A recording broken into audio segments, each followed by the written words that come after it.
भक्त सुरथ। सुरथ चंपकपुरी के राजा हंसध्वज का पुत्र और सुधनवा के भाई थे। अनुज सुधनवा के मारे जाने पर परम भागवत वीर धुरीण सुरथ रथ पर आरूढ़ हो बहुत बड़ी सेना साथ में ले हाथ में कठिन कोदंड धारण कर सम्रांगण में आकर अर्जुन से बोले, महाबली पार्थ, अब मेरे साथ युद्ध करने के लिए प्रस्तुत हो जाओ। तत्पश्चात सुरथ ने श्री कृष्ण से कहा, देवकी नंदन, अब आप अर्जुन की सम्यक प्रकार से रक्षा कीजिए। हरे, आपने अपना पुण्य प्रदान करके जो मेरे भाई का वध करा दिया है, या तो आपकी बाल चेष्टा ही है।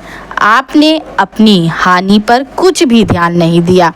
जैसे कोई शिशु मोतियों को देखकर बदले में बेर ले लेता है, उस तरह आपने सुधनवा के बेर सदृश जीवन को लेकर उसके बदले में मुक्ता फल रूपी अपना पुण्य प्रदान किया। अतः बताइए, सुधनवा के बेर सदृश जीवन को लेकर उसके बदले में मुक्ता फल रूपी अपना पुण्य प्रदान किया। अतः बताइए, यहाँ कौन किसके द्वारा ठगा गया। इस प्रकार श्री कृष्ण से प्रेम में व्यंग्य विनोद करके सुरथ ने अर्जुन को ललकारा। सुरथ के रणोत्साह को देखकर भगवान श्री कृष्ण ने अर्जुन को इस महावीर के सम्मुख ले जाना उचित नहीं समझा। अतः सेना को आगे करके श्री कृष्ण अर्जुन को रण क्षेत्र से 3 योजन दूर हटा ले गए। परंतु धन्य सुरथ अर्जुन की विशाल वाहिनी को क्षण मात्र में तितर बितर कर तत्काल उस स्थान पर पहुंच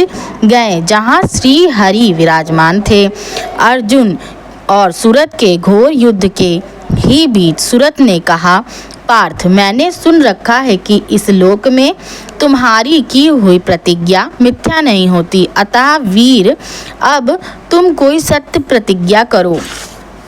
अर्जुन ने कहा, वीर, मैं तुम्हारे पिता के सामने ही तुम्हें धराशायी करूंगा, यही प्रतिज्ञा है। अब तुम अपनी यथोचित प्रतिज्ञा बतलाओ। सुरथ ने कहा, अर्जुन, मैं भी तुम्हें युद्ध स्थल में रथ से भूतल पर गिरा दूंगा यदि मैं इस वचन को सत्य ना करूं तो मेरा पुण्य नष्ट हो जाए। तत्पश्चात बहुत देर तक दोनों में रोमहर्षण युद्ध होने के बाद अर्जुन ने एक सर्वदेवमय बाण से सुरथ के बड़े बड़े नेत्रों वाले कुंडलों से सुशोभित विशाल सिर को काट गिराया।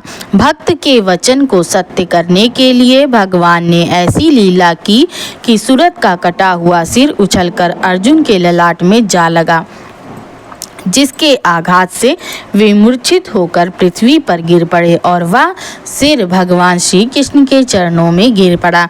तदंतर भक्त वत्सल भगवान ने अर्जुन को पृथ्वी से उठाकर रथ पर बैठाया और सुरथ के सिर को दोनों हाथों से उठाकर देखने लगे। अर्जुन ने भी उस सिर को लेकर यह कहते हुए कि इसके सामने कोई योद्धा नहीं है, युद्ध स्थल में उसकी वंदना की। इसके बाद श्री कृष्ण ने गरुड़ जी से कहा, पक्षीराज वीरवर, सुरथ के सिर को लेकर शीघ्र ही प्रयाग में डाल दो। इस सिर के स्पर्श से मेरा वह प्रयाग भी पावन हो जाएगा। प्रयाग मेरा कोष है, अतः इस वीर के रत्न रूपी सिर को उस कोष में डाल दो। श्री गरुड़ जी ने ऐसा ही किया। भगवान शिव ने सुरथ के सिर को अपनी मुंड माला में पिरो लिया। धन्य है सुरथ और धन्य है उनकी वीरता एवं श्री कृष्ण भक्ति।